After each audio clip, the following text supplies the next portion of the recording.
Hello, welcome everyone. This is Patsy. It's wonderful to be here today. I'm here with Charles. Raise your hand, Charles. And Paul and Todd. So our subject today is right livelihood and sacred economic. And I would like to thank our event committee, Paul, Todd, Connie, Michelle, V, and please also say hi to them in the live chat. They're our facilitator in the live chat. And we plan on ending our event at 3 o'clock today. And after the event, we also have a post-event community gathering for further discussion and see each other and greet each other face to face. Now, welcome, Charles. How are you today? Hi, Patsy. I'm doing good. Yeah. So we sort of dedicate both this event for the new edition, chapter 20 in the Sacred Economic book, and there's also it has been a movement in the NAS community recently, kind of accidentally synchronizing that chapter without knowing that it's actually there in the book. It's the topic of right livelihood and sacred economic. The acronym is turned out to be like realize. It sounds like realize, RLSE. I thought that was just a very beautiful synchronization. And I think it was Jacob and Jessica that had been holding the meeting for the community to meet up to explore various ways to for action plan. And then there's Bevin, Bevin and Marshall holding a group called Altruistic Economic Lab. Is an experimental space for people to convene and develop concept, and again, it all encouraging us to lead to action.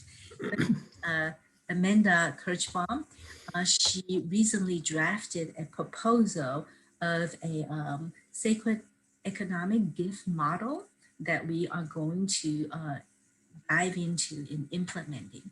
So that said, I remember like 20 years ago, I heard it from you for the first time. I think you said that future is never here. And I was glad that future was never here, because that wasn't the future that we would have wanted anyway. So right now at this moment, 20 years later, with so much that we as humanity have tried to do and change, it seems like we are in the future, just not the future that we thought that we had or we wanted. And there's a lot of like difficulties in the world, in our community. We already seen a lot of birth to this new potential and new real creativity and synergy. So that said, I want to invite you to talk about the chapter 20. With I think I posted the first 3 paragraphs that is about Dharma of Wealth, and then I stopped right before the sacred investment. So I was wondering if you can give us a kickstart before we start inviting the guests out. Thank you. Thanks, Patsy. Yeah, I think maybe the phrase you were remembering was the future is running behind schedule, and we're starting to think that maybe it's never going to come. Yeah, and we do seem in a future now. It's not the one that the utopian future we envisioned back then. Anyway, so right livelihood. Thanks, Patsy. What was that? Okay, yeah, right livelihood. I want to start actually like from a very basic foundation. like this word right, which is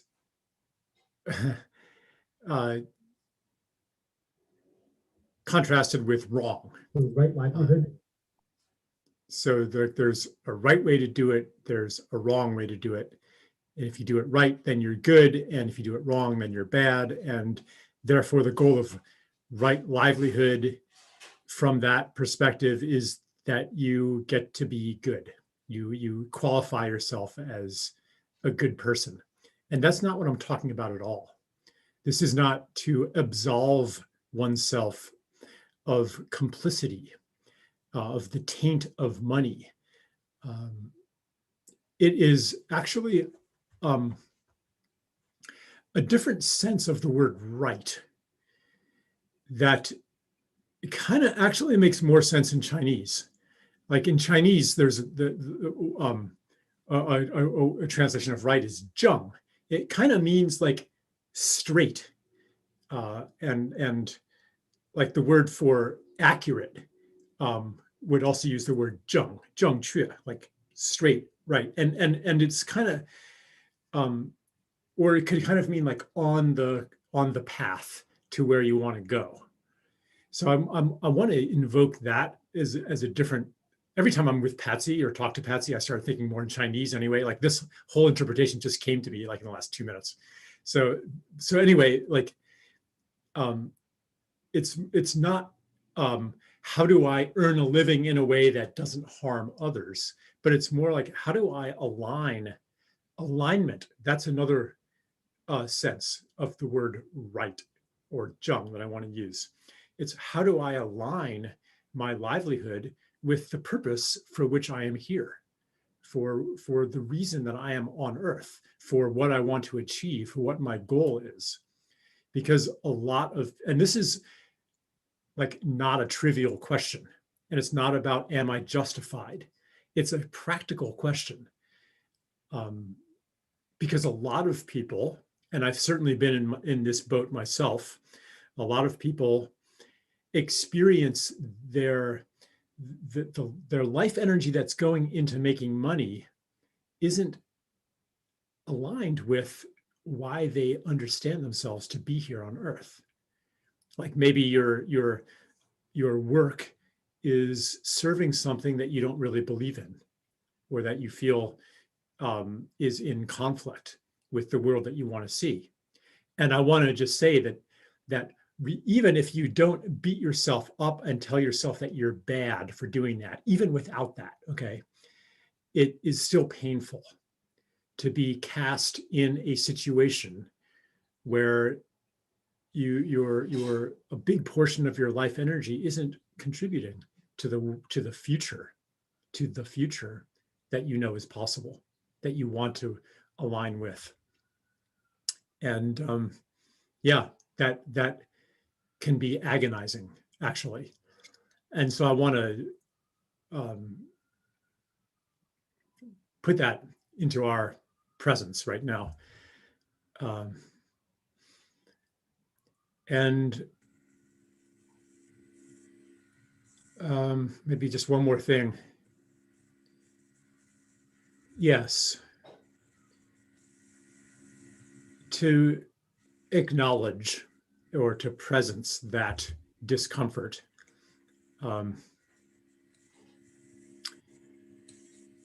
Without beating yourself up about it, without critiquing yourself, without establishing that, well, maybe it's not justified, but it's more justified than what some people are doing. And on this scale of evil to altruism, I'm somewhere in the middle, and maybe I'm climbing my way up the ladder. Like all of that stuff is unnecessary when you trust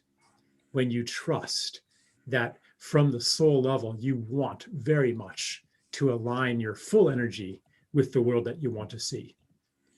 And because when you trust that, then you know that bringing maybe this discomfort and these contradictions to the surface of awareness starts a process in motion. And maybe this discomfort, maybe you didn't really know where the discomfort was coming from, or you had a vague idea, but as it comes into sharper relief, then choices also become clearer. So I'll just, yeah, that's my little intro, which I obviously prepared extensively in advance. And Patsy, I'll turn it back over to you if we're going to bring people up. Yeah, stay on. Thank you very much. I would like to bring up Bevin.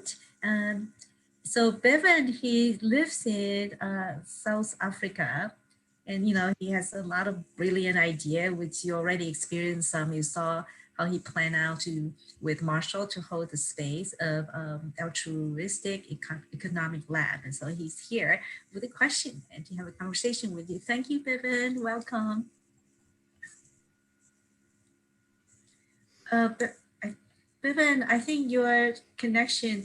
Thanks, Betsy. Thanks, Charles. Oh, good. Not is it okay?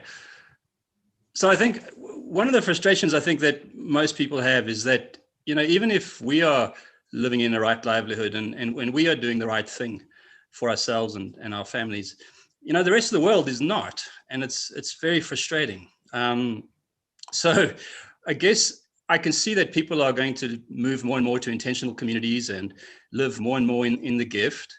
But at some point people are going to want a cell phone and a solar panel, and that's going to require rare earth minerals to be extracted from China, etc. And that mining company is going to want dollars. So I think my question is, do we just hope that if we keep doing it and we'll form more ripples and other people will start doing it, and slowly we'll bridge to this more beautiful world where everyone's living in the Dharma of wealth? Or do we fight fire with fire, and do we look for a solution that can take capitalism head on? And I think in that regard, I'd ask the question about what your thoughts were on things like peer-to-peer finance, that might be able to get rid of the investor problem. The investor is the big evil person in capitalism that takes all the wealth between the consumers, which are us, and the producers. And then the other thing was, what was your thought on something like non-fungible tokens, which I'm not a big fan of it, but but it could be used to, say, commodify, doing good for the earth or doing the right thing for the earth by appealing to, say, the ego of a wealthy person. So those are just two ideas to fight fire with fire, take capitalism head on. Thank you. All right. Yeah. Okay. A lot here. First, I want to thank you, Bevin, for being such a great community member and contributing so much. I see your name pop up there quite a lot. So thank you for that. Okay. So it's not about, you said something about, do we just live in right livelihood ourselves and hope that everybody else will come along and hope that the world changes around it? It's not so much about hope, but it's understanding that the systems level changes and the personal changes are coming from a common source. So it's how do I want to live, and then how do we want to live? And I'll say that so it's not so okay, because it's sometimes there's like this dispiriting sense of futility that, like you kind of said it, like, well, I'm doing it, I'm making do with less, I'm simplifying my life, I'm composting my kitchen scraps, and I'm doing all these good things. But what does it matter if everybody else isn't doing it? It's just a drop in the bucket. And so in a way, it doesn't count unless I'm somehow creating conditions for others to do that too. And I'm just one person, and how am I going to make that big a difference?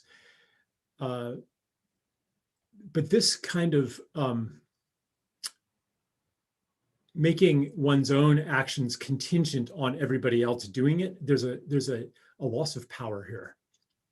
And the loss of power comes from a received but ultimately false understanding of how change happens in this world.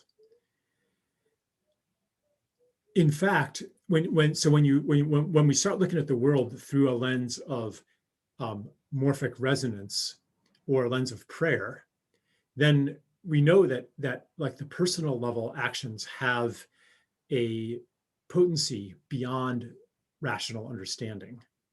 Like that anything that you do, like if you live in generosity, altruism, in the gift, you're generating a field of gift, and you're issuing a prayer to the coordinating intelligence of this world that says, yeah, I am asking for this. I stand in this reality. I am aligning myself with one of the many futures, and it's the one that runs on gift. But that doesn't mean that we should only do these personal things and not do systems level things, not do political work, not write about it, not try to create structures in our communities, not create a structure on NAS. It doesn't mean that. But it means that you don't have to do those things in order to make your individual efforts worthwhile. You're not in charge of saving the world, let's put it that way.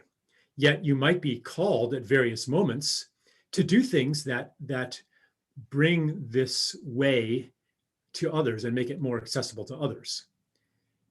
And the orientation toward a world built on gift will prime you to notice these opportunities. And so, some of us now are noticing that maybe there's an opportunity on NAS to do what? Like, what is it? What is this altruism thing, really? What is it? It's not that we get to occupy the vaunted status of altruistic. It's that we are, we sense a gap between the gifts that are available and the needs that those gifts could meet. We sense an opportunity. We sense that there might be some way to bridge gifts and needs on our platform. And because we're listening to the call to live in gift, or let's just say to take the next step into gift, it's not all or nothing. Pretty much almost every human being is in gift to some extent, whether they know it or not. And pretty much every human being is also in a state of guarding and withholding and controlling to some extent in some area of life. So, but as we generate community around these ideas, then it awakens the part of us that's ready to take a new step. And so, yeah, maybe, on NAS or in your other communities, maybe there's a next step to be taken. Maybe there are things to be said in a political context. So you mentioned peer-to-peer lending, like, decentralized finance. I don't think it's a panacea. I don't think it's a savior, but I think that it is, it's promising. I'm not sure if I want to go that deep into it right now, actually. Maybe I'll just leave a couple breadcrumbs. It comes down to, is the lending at interest? Is it extracting money from people who already have less? Is it an attempt to, is it a chase for returns, chasing returns that are not to be found easily right now in the conventional financial system? Lending can be done in a spirit of gift, which is simply, I'm not using this money right now. I might want to use it later, but I'm not using it now. Would you like to use it? You can use it for a year and then give it back to me. That's called a zero interest loan. It becomes a non-gift relationship. It becomes a sale when you say, pay me back with interest in a year. You have to pay me to use this money. So you have it, they don't. I'm going to withhold it unless you give me some. I have power over you. That's the dynamic in an interest-bearing debt relationship. And there's a lot more I could say about it, but I think it's definitely an improvement for retail investors and small savers to get that money instead of the intermediating organization like the bank or something. But then like you get into enforcement, and it's hard not to go back to some kind of centralization. And as for non-fungible tokens, I'm quite skeptical of them. They seem to me to be an attempt to impose scarcity, artificial scarcity on something that need not be scarce. Like why should somebody's artwork or whatever is the subject of the NFT, why should that be yours specially? Like these things are they don't have to be scarce. If it's a digital thing, anyone can have it. Why make these extra walls? So I think that there probably is a way to apply them as like tokens of recognition and gratitude. There is a use case for them, but I'm not going to theorize that about right now. I think maybe, unless you want to follow up with something, we should maybe move on to another question. No, that's great. I think we'll leave it. Just on the peer-to-peer, I think we must also remember that we are consumers. So if we're funding someone and they pay us back in product, which we end up consuming, then we can close that circle and make it an interest-free loan. But I think we can explore that further on. I want to let other people talk. Thanks very much, Charles. Yeah, and lending can be done, like you could give someone the gift of money and they might give you a return gift, which could be money even. Yeah, thanks for that zero interest loan. I'd like to pay you something anyway as a token of my gratitude. So anyway, yeah, let's move on. Yeah, thank you, Bevin. I love how you think. I think it's perfect that you're holding, like work tapping into the collective to get everybody going. Thank you. So I'll see you back in NAS. So our next guest is Nori from Japan. Hi, Nori.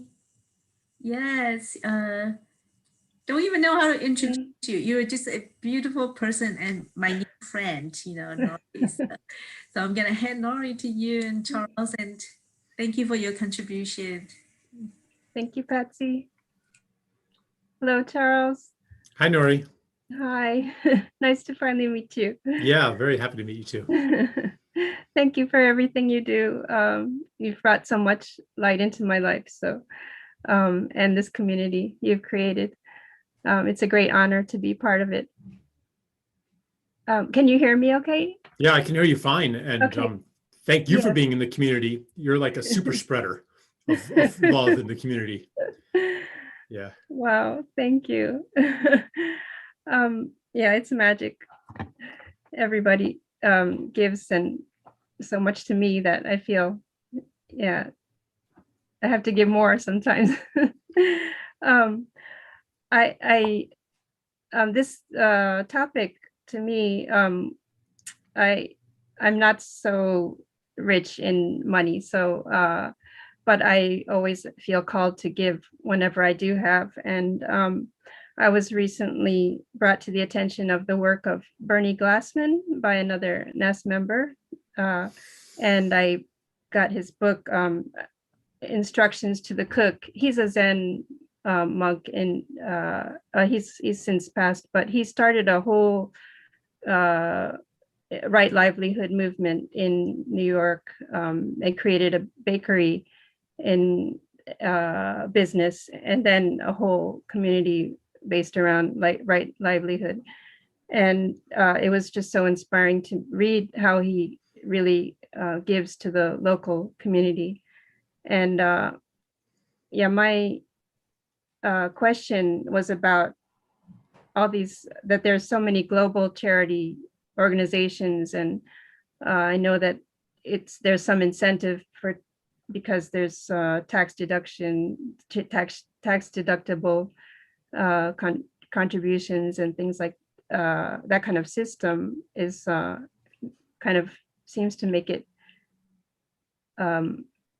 easier for people to contribute that way, but just seems so nonsensical when we have people in our community in need, and just wondering what makes us so blind to our local needs, that our communities, right, in even our neighbors, or and just wondering how we can make living in the gift part of the system. It's part of what you've been talking about already, but kind of how do we bring more humane and flowing gifts to our communities, even among our friends. Yeah, it's funny, like there's such a taboo, at least in the West, about talking about money or giving money to your friends. It's can be a pretty good way to destroy a friendship. You give someone money, and then yes, if you lend them money, but even if you give them money, like there's something a little uncomfortable now. I remember in Taiwan, I was surprised how, like, here money is a very private issue. Like, you never ask somebody how much money they make. But in Taiwan, like, you get in a taxi cab, and like the first question is, are you married? And the second question is, how much money do you make? It's like, it's interesting. And I thought a lot about why that is. And I think that in part because, especially when I was there, it was several decades ago, like it was still closer to an old agrarian society where wealth was visible. You could not hide your wealth. If you were rich, that meant you had like a lot of land, you had a lot of houses, you had a lot of, I don't know, I mean, not in Taiwan, but wherever, depending on where you were on earth, you had a lot of cattle. Like, there was no hiding your wealth. So that wasn't a private matter at all. And with because you were in the role of rich person, that included certain social duties that you had to perform, especially if you wanted to stay in that role. So you had to give all kinds of charity to the community. And some people did it more and some people did it less, but there was there were duties incumbent upon wealth. Today, we live in a society, especially here in the West, but pretty much anywhere that's modernized, where these community ties have disintegrated.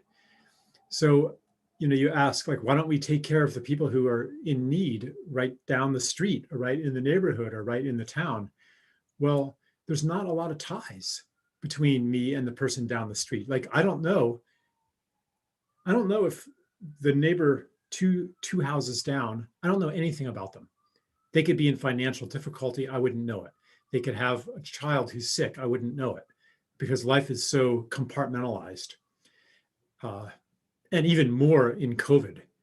Like, I have some neighbors back there who they've got kids, our kids' age, but even when they're in their backyard, they're wearing a mask, and I'm like we're not welcome to get anywhere near them, literally or figuratively. So there's no web of connection. So how do I satisfy my desire to be generous then? It has to find some other outlet. And then, you get all kinds of trouble. Like, it gets then funneled through NGOs, or through organizations. So community, this is why I've thought for a long time in terms of community and how do we rebuild community. It's not just that community gives us a chance to apply our gifts locally.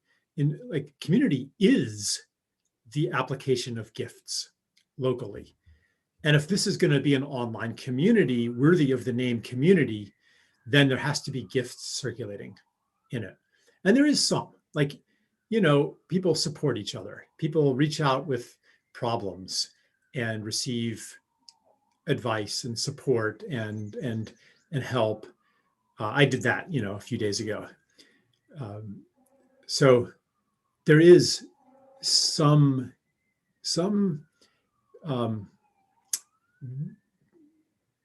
like whisper of community that's starting to come. Yeah, I don't know. I'm not sure if I met your question, but what, you want to add something? Yeah, I guess it makes sense. You have to really have a sense of familiarity with a person's situation and background. And yeah, the other day, a friend knew that I wasn't in the best of situations financially, so she bought me a beer, and it just really filled my heart, and it gave us a stronger bond, Mm-hmm. and so just simple things like that. She knew my situation, and I was open about it, and we share that kind of thing. So yeah, it makes sense that we have to have a certain intimacy, and maybe just a means of building that intimacy we have to find. And I sense that that's what you're helping us do here at NAS. So I have some hope.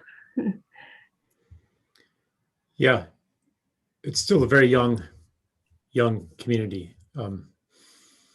Yeah, this person, by the way, is I've known her for 10 years now. So yeah, we go back. Mm-hmm. And probably it took me 7-8 years to really open up about those kind of things. So but yeah, let's make NAS 100 years.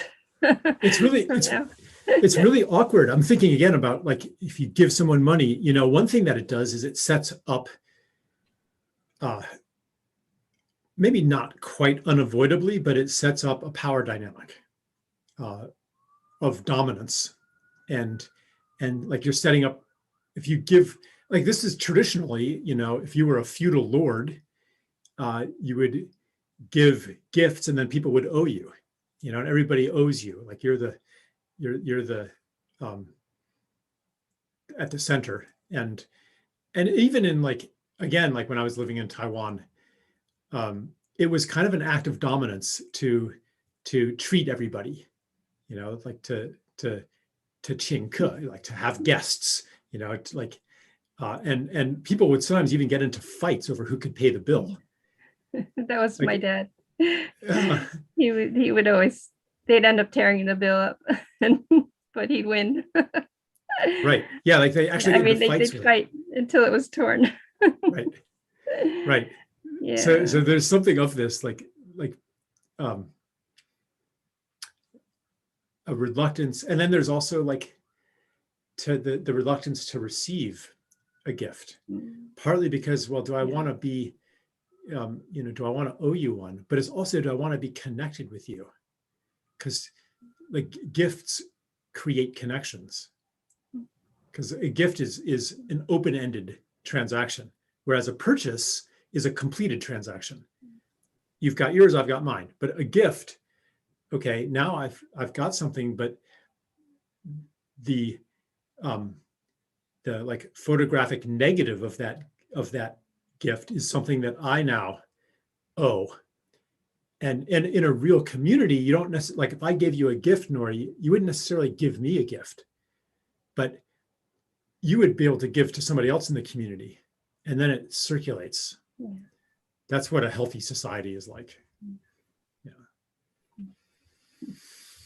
Thank you. Thank you very much. Thank you, Nori. Thank you for your great questions and your divine, beautiful presence. See you soon. Bye-bye. Bye. Thank you, Charles. Thank you. So Celine is from Cambridge, UK. I think you have met her once here. Welcome. Yes. Hi, Betsy. Hi, Charles. Just wanted to say thank you for this space. And since we last interacted a couple of months ago, a lot of things have changed with work. So I just wanted to thank you. My question today is about giving excess wealth and about poverty and relationship to poverty with guilt and donation. So just the background is, for my research, I have to do field work in very poor areas of very economically poor areas of Eastern Africa. And I'm witnessing situations that are literally heartbreaking now. People can say, I don't need to go to Africa to see heartbreaking situations. I think the point of seeing children eating the peel of my bananas, for example, is very tough. And a way I found to cope with this psychologically and in the immediate term is just to embrace that there are ways of living they are living in ways that are just economically different from us, not necessarily poorer, because in the wealthy northwestern world, we also lack other essentials, essential nurturing elements like community living and so forth. But I cannot deny poverty and famine, etc. So just to know, I'm not a humanitarian. I go there to collect rocks. So I'm not doing anything practically there to help people. And every time I go back home, I need weeks or to recover from what I've witnessed, and because the opulence we're living in just makes me sick. And that creates a lot of guilt, and suddenly there's a big will to want to donate everything I have that has an economic value to charities and NGOs. So, so I trust that no one is too small to make a difference. But I know deeply that whatever I give, nothing is going to fundamentally change, because I would still be playing the game of the economic system that created the poverty in the first place. And I came to the understanding that I can't buy my guilt away, and also that giving excess wealth truly should come free of from interest and from the egoic idea of being the one who makes a difference or wants to save the world. But I find this concept difficult to disentangle. And you mentioned in the book that we need to trust the natural growth. We need to trust the natural desire to give and the natural growth process that propels us towards it. And so my question is, how do we find a balanced way of giving excess wealth that does not come from a place of guilt, but from a place of truth or love? But is there such a thing as righteous guilt, for example, that about what feels fundamentally unfair? And I realized today my question was maybe because I was wondering if that type of guilt isn't a way to grieve for the humans we've left behind. Sorry, it's a bit of a complex question. Yeah, beautiful. Yeah. I think that guilt is a diversion of a powerful and important emotional energy, which is grief. And the grief, the compassion, like the pain of seeing children that are so hungry that they'll eat your banana peel. What do you do with that? One thing to do with it is to channel that onto blame of oneself,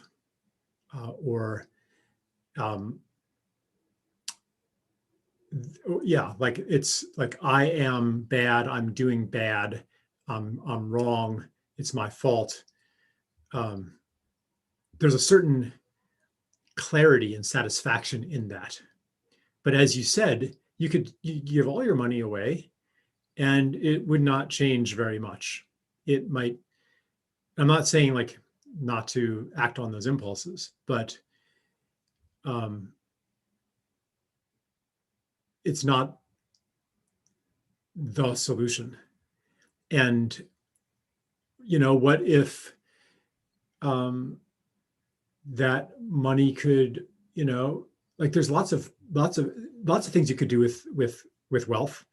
You could give it directly to poor people and they can buy food, and then but maybe the conditions are the same, and next year they're back in the same situation. Or so then you think, oh, well, maybe I can make some kind of project there to help them be sustainable and help them, feed themselves. And then you get into issues of, well, what is actually going to help them? How do I know what's going to help them? I better enter into dialogue with them and understand their full conditions so that my project that I'm going to do in Eritrea is actually going to help and not just be part of the NGO industrial complex. And even one project there, that doesn't change the system, does it? Maybe I should work on systems change. This is a friend of mine, Frank Phoenix, talks about like this progression from charity to empowerment to systems change to narrative change, where you understand that the systems are built on an ideology and a worldview, a psychic structure. So what all I'm saying here is that there's no trivial answer to your question. Like I don't have an easy answer, but I understand. You come back from East Africa and the world that you come back to seems frankly insane, delusional, blind. And you feel like an alien in it because you've seen something of reality that is invisible to most people here.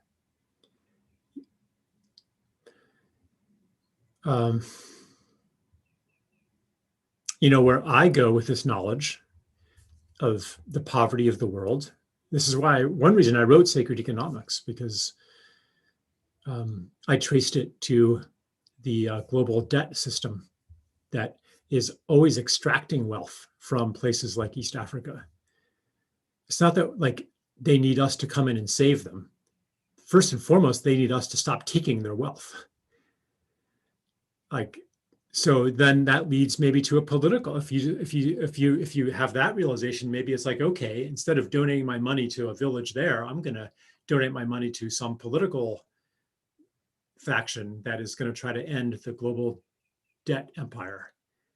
But then what about these people who could use the money right now? It's like, I'm just saying there's no easy answer. And given that there's no like magic formula for the most effective way to create change, we have to be guided by something else, which is not rational, but it's the thing that calls you, that calls to your care, that feels like a right use.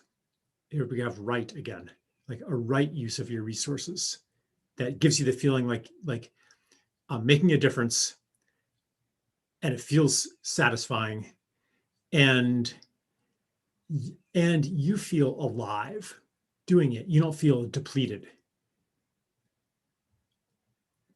but I could say more, but do you have a follow-up?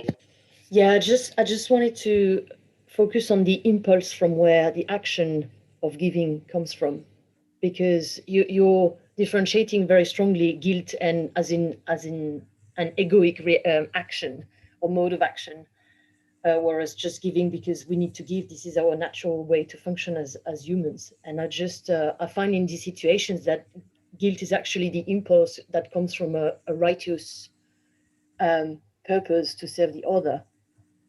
I don't know if you agree with that.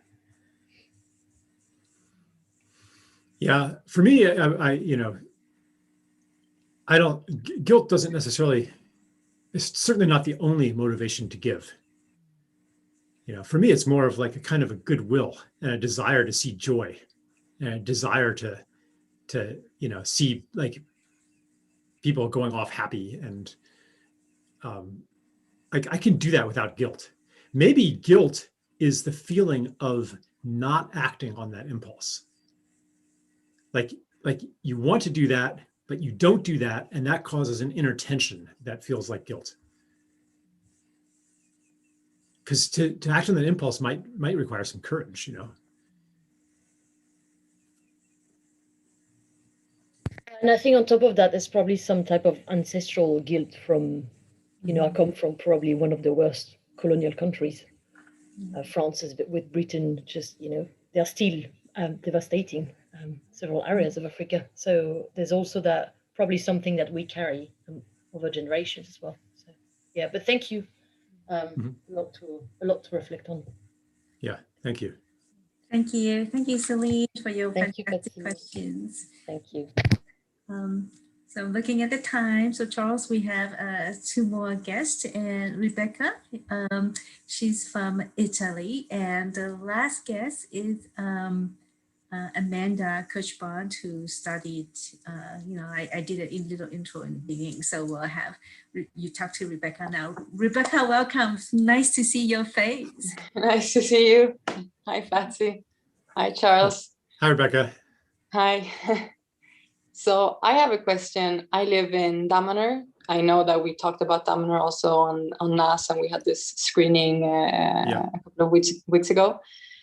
And so I have this question regarding like alternative currencies, because in Damanhur we have had like for decades now. I wasn't in Damanhur decades ago, but for decades we have had this alternative currency that is called the credito.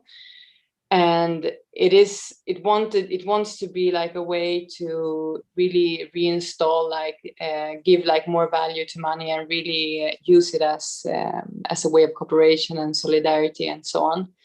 And but what we are in this big transformation of the community in itself, and we are reviewing like some of the fundamentals, and the credito is one of the things that we are looking at, because what we've seen, like, except from the fact that it's been very beautiful to create like your own currency, because all of the work and the art and the meaning that goes into just creating the small coins, it still stays like quite theoretical. Like the ideal of creating that another currency system based on different values than the current economical system inside of the current economic system still like it goes on itself. So even though you have a different type of money system, you still use the money in quite similar ways as before. So we are revaluing now like how to really reestablish the credito. And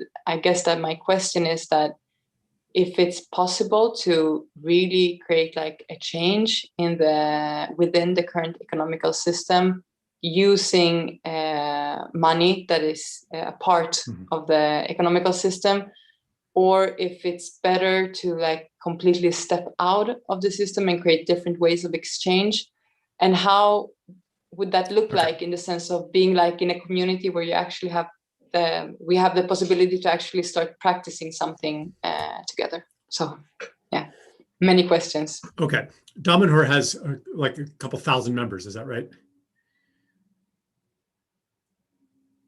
Yes. Yes. Okay. So the problem here is that for people in Damanhur, like the things that you buy with money, most of them are not made by people in Damanhur. Like, you know, you can, if you want to obtain some jewelry for yourself, you could get that from somebody in Damanhur. If you wanted to obtain raw gold, you would have to buy that from a gold mine. If you want to obtain food, I mean, some is maybe grown in Damanhur, but not all. If you want to obtain clothing, you don't have your own knitting factory in Damanhur. If you want, like, there's many things that you need to get from outside the community. So what are you going to use the credito for? Only for things that are made in the community, or for time that people can spend taking care. Well, maybe these things should not be the object of transactions. If you want to have a community, you want to have you need it. Like I said before, a community is woven from gifts. And if you are using a credito to replace what would otherwise be gifts with a transaction, you're actually making yourself less of a community. So I wouldn't mess around with having an internal currency. not in the ordinary sense of facilitating transactions.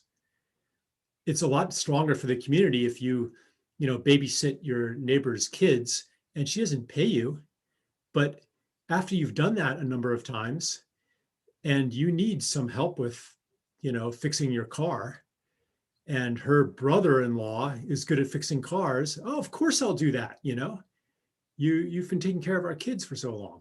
And that's how the gift relationships spread. And if you are a very generous member of the community and you're always helping people out, then people are going to help you out too. So rather than monetize all of these, I think it's better to have ways to make generosity visible. And a lot of that is simply through stories, gossip even. People, yeah, I was moving house and he took off work and came and helped me, and spent all day like that. That's the currency of a community. And creditos, I mean, and like the fact is that you're probably not using them very much anyway. Like someone helps you fix your car or watch your kids. It's like, yeah, we're friends. I'm not going to pay you, right? So I would say give it up, and maybe if you want to keep the credito at all, use it as more of like a sacred object that is given, as an honor of recognition. That's Yeah. Okay. Yeah, thank you for that. That's exactly the problem, that it's not used because of living in a community. You are constantly in contact, so you are doing those things that you just talked about. And so yeah, you're right. Yep. Problem solved. Don't use it. Thank you. Thank you, Charles. Thank you, Rebecca. Thank you, Patsy. So now we're gonna bring up Amanda. Hi, Amanda. Nice to meet you. Hello, nice to see you in face. Yeah. So shall I ask my question? Yeah. Yeah. Hi, Amanda. So Go Amanda. for it. Yeah. Okay, so Ooh, I've got my helper here. Hold on. Yes, you can have a popsicle. Okay. okay, so the first question is, like, I've been a part of a number of gift economy tools, and they've been successful in small ways, but they've never gotten to the point where they actually changed people's reality, where they had to work less in the world, where their life felt different. And talking about starting one here on NAS, the question is, what are the actions, the habits, the thoughts that help us take it to the next level where it actually can change our life experience? And then I have a second sort of question or thought that came up as I've been listening to the other questioners. And that's talking about the difference between charity, which is sort of giving to something outside, or giving within the circle, where in a realization I'm giving to a greater part of myself. That's my question. Thank you. Mm-hmm. Okay. Yeah, as far as yeah, I mean, you're right. Like very few of these gifting platforms that people often, well, not often, but it's happened on more times than I could count on my fingers, reach out to me with a brilliant new idea, which is to create an online gifting platform. And they have not transformed a lot of people's lives. Simply, I think, because the means that people use to satisfy their needs, it's so monetized, and we have a whole system built around that and a whole psychology built around that. It's really hard to shift out of that. Even if you shift out of it psychologically, I mean, what a lot of people need is money, because money is the medium of meeting pretty much any need that you might have if you're in a modern society living in one of these boxes that we live in. So how do you escape that? And I'm not saying that it's impossible to make any step at all. There are psychological changes, like simply the habit to release the habit of I'll take care of myself, thank you, and to step into relationship, into obligation, obligation, which means a tie, lig. The word lig is a tie, an obligation to put a tie on something. Like to be like, yeah, I'll step into that. I'll step into dependency, and being dependent on, ooh, that's kind of scary. I want to be independent, and free to give or not give. And I'm free and sovereign, but to be dependent and to be woven together, that's a little scary. And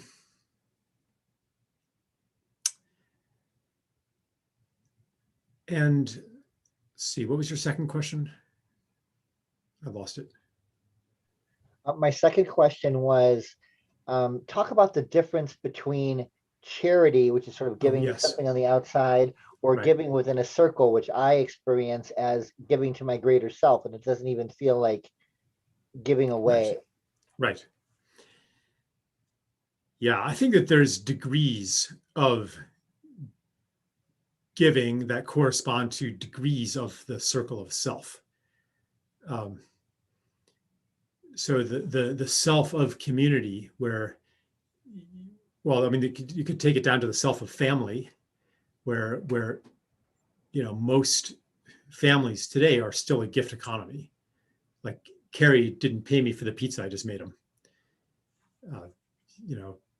Stella and I don't keep an account of housework done and hours spent and so forth. Like, we live in a gift economy, and in a community, at a community level, if there is a community like Rebecca's community, there's a gift economy working there, and this is a larger self, and gifts within the community, which are visible to the community, are a weaving together of this larger circle of self. And then there's like a bigger circle of self, the circle that includes all beings in the universe, even, and to acknowledge and serve that level of self.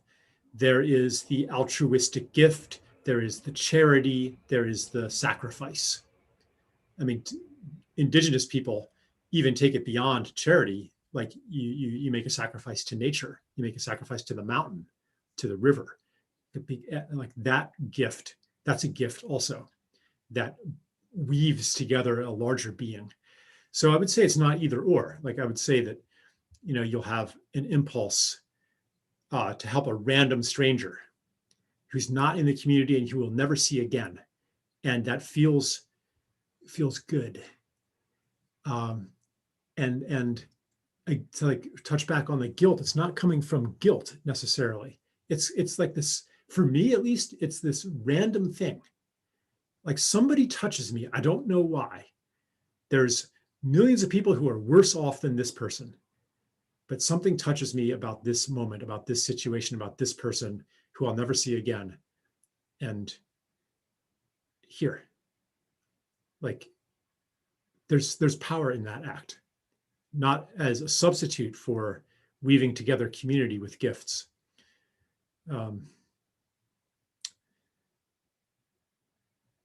Yeah, like, to follow that guidance. I mean, this is in fairy tales, like a beggar woman comes up, and the heroine gives her, her loaf of bread that she was going to eat, and that connects her to supernatural helpers, basically, and to another layer, a bigger layer of reality and of power, the power of receiving help from beyond your understanding. This is a way of being that is really necessary right now. To give out beyond your control, to give into the mystery. That gesture cements you in the mystery, in a larger intelligence. And the fairy tales, they are subtly teaching us that. And probably people have had, I know Patsy once told me a story about, like, this is way back when we were together, she like, is driving along, there's a homeless person, she rolls down her window and like gives him, I don't know what it was, $50 or $100.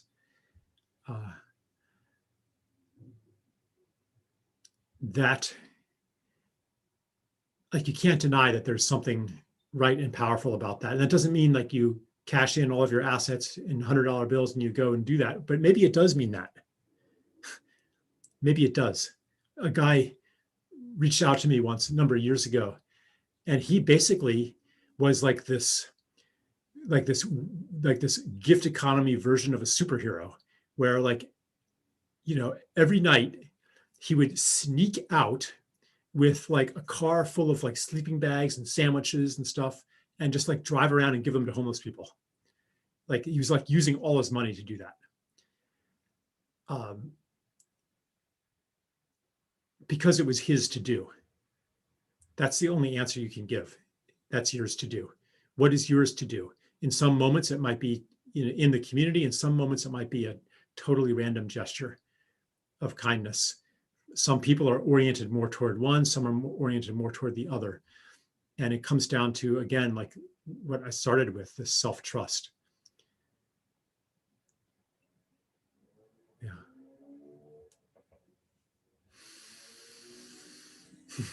So thank you, Amanda. You look like you're in the zone there. Beautiful, thank you. So thank you, Charles. The final ending that you kind of directed to the mentality and the spirit of gifts is like a perfect ending. And I want to add to that story that you shared that I told you about. That was the time that we went through a really difficult, like, financial difficulties, because we just moved back to the United States and no job, and then my career was kickstarting, and my father was sick, so we were living in debt. And then one day I was driving home, and I got a paycheck, and so there was this young man. He's not homeless. He was this young man, and we're holding a sign say, I need job for me to do. So I stopped and talked to him, and he said, oh, I really want to go back to my community in Portland and in Pennsylvania. I said, I don't have bus money, so I want to get some work to do. So I said, how much do you need? And he said, he pulled out his pocket and said, oh, bus ticket is 126 and I have 56 and I need to make this amount. And I said, oh, then $100 will cover it. So here, you don't have to work for it. You can go home. And he was so grateful. And I felt like I did the right thing, So that was the story. Yeah. And I also heard that the living in the gift is like the foundations of creating a right livelihood, the construct of what would be the right livelihood for you. So I thought that it's all interconnected, and I really hope that our community can have a synchronized cohort to take the course of living in the gift to kind of reinforce. Yeah, we'll do that sometime. Yeah. There's so much to say. It's not. I'm like, please don't do it to win admiration from others or even from yourself. Do it as a gift to yourself. It's the way to live. And the less you live in that, the less happy you'll be.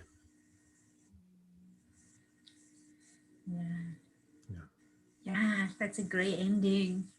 Give to ourselves, to be generous. Yeah. Thank you, everyone. Really happy to be here with today. Can really feel that one soul, one people. So look forward to seeing you all next month. Thanks, Patsy. Bye, everybody. Bye, everybody.